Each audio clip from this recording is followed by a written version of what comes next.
Hello learners, I am आस्था आनंद और आज हम माइक्रो इकोनॉमिक्स जो हमारा यूनिट है बिजनेस इकोनॉमिक्स उसकी लास्ट यूनिट कर रहे हैं जिसमें है theories of profit and wages. आज हम प्रॉफिट और थ्योरीज ऑफ प्रॉफिट के बारे में डिस्कस करेंगे। प्रॉफिट क्या होता है?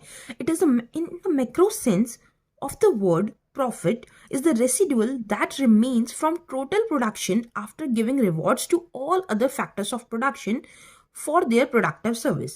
मीन्स जब हमारे 4 फैक्टर्स ऑफ प्रोडक्शन होते हैं, कौन कौन से फैक्टर्स ऑफ प्रोडक्शन होते हैं? Land, labour, capital and entrepreneur. इनको इनकी प्रोडक्टिव सर्विस के लिए जब हम इन्हें रिवॉर्ड दे चुके होते हैं उसके बाद जो बचता है उसे हम बोलते हैं प्रॉफिट। बाकी सारे जो लैंड को हम क्या रिवॉर्ड देते हैं? रेंट।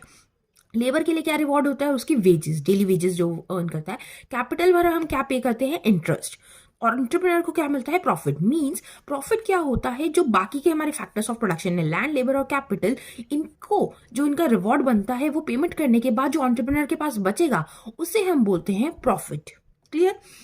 प्रॉफिट हमारे 2 टाइप्स के हम डिस्कस करेंगे, gross profit and net profit. Gross profit का फॉर्मूला होता है total revenue minus explicit cost. Explicit cost क्या होती है? एक्सप्लिसिट कॉस्ट वो कॉस्ट होती है जो हम एक्चुअल में पे करते हैं।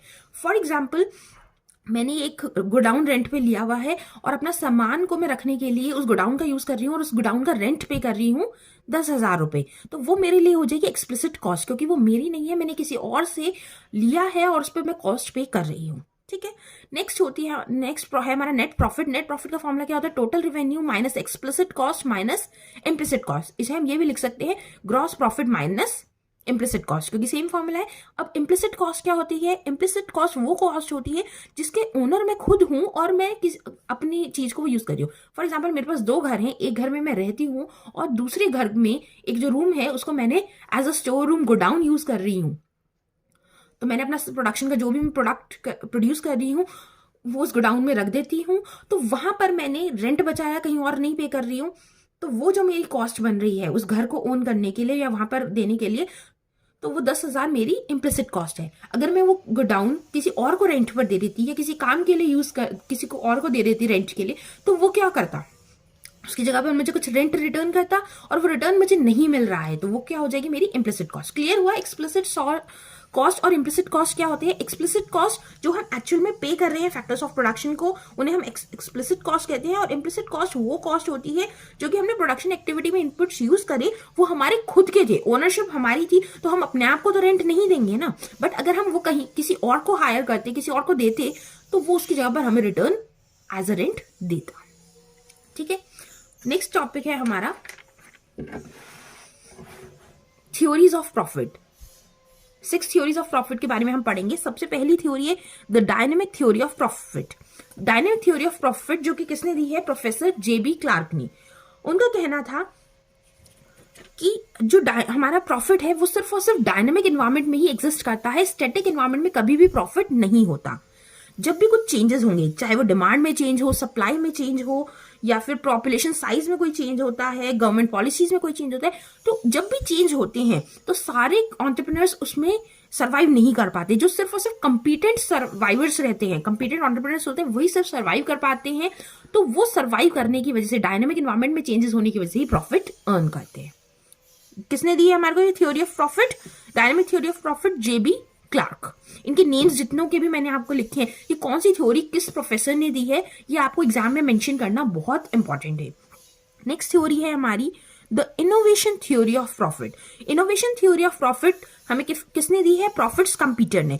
प्रॉफिट्स कंप्यूटर का कहना यह था कि डायनेमिक एनवायरनमेंट में ही हमें प्रॉफिट मिलता है, लेकिन डायनेमिक एनवायरनमेंट में भी प्रॉफिट कौन ले पाता है? ऐसे एंटरप्रेन्योर्स जो कुछ ना कुछ न्यू आइडियाज इनोवेट करते हैं, मशीनरी में कुछ चेंजेस लाए हैं, या फिर अपना प्रोडक्शन करने का मेथड उन्होंने कुछ चेंज करा, कुछ भी छोटा भी अगर उन्होंने इनोवेशन करा है मार्केट में सर्वाइव करने के लिए, सिर्फ तभी और तभी वो मार्केट में इनोवेट करने की वजह से ही वो प्रॉफिट अर्न कर सकते हैं। नेक्स्ट हमारी थ्योरी है the risk theory of profit. Risk theory of profit हमें दी है प्रोफेसर हॉलेस ने। प्रोफेसर हॉले का कहना यह था कि जो रिस्क होती है, एंटरप्रेन्योर को 4 काइंड ऑफ रिस्क झेलनी पड़ती है। हमारी कौन कौन सी रिस्क होती है? Replacement risk, risk proper, uncertainty risk और ऑब्सोलेंस। ये 4 रिस्क जो हमारा एंटरप्रेन्योर झेल जाता है वही प्रॉफिट अर्न कर सकता है। सबसे पहले है हमारी रिप्लेसमेंट रिस्क।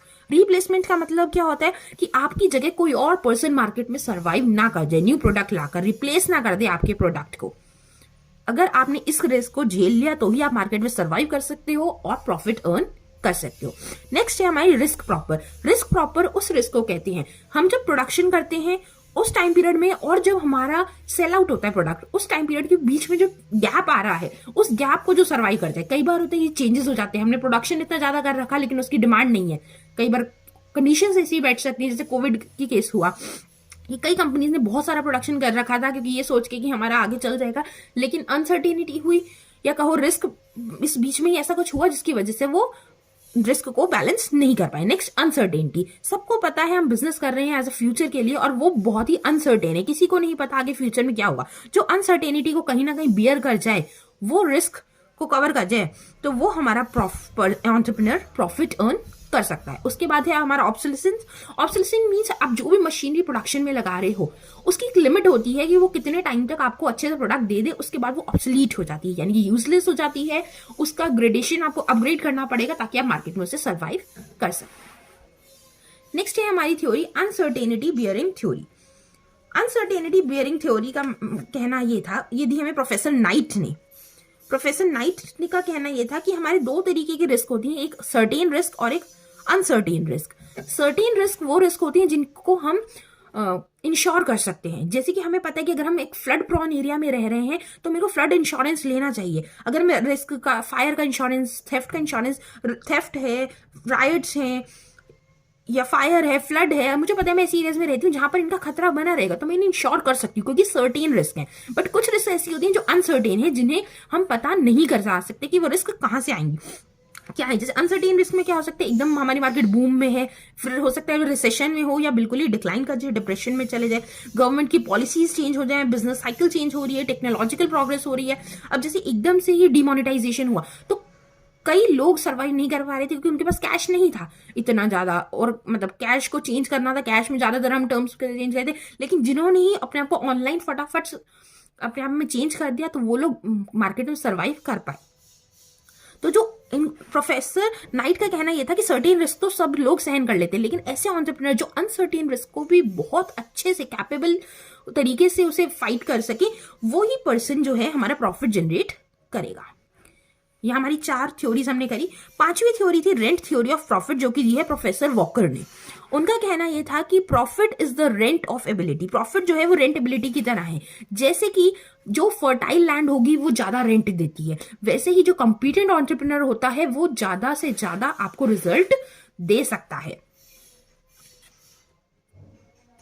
उसके बाद नेक्स्ट लास्ट थ्योरी है हमारी 6th theory, the socialist theory of profit, जो कि गिवन है बाय कार्ल मार्क्स। उनका कहना था the reward for the profit is the reward for the exploitation of labour. उनका ये कहना था प्रॉफिट जो है वो एक्सप्लॉयटेशन है लेबर का। क्यों?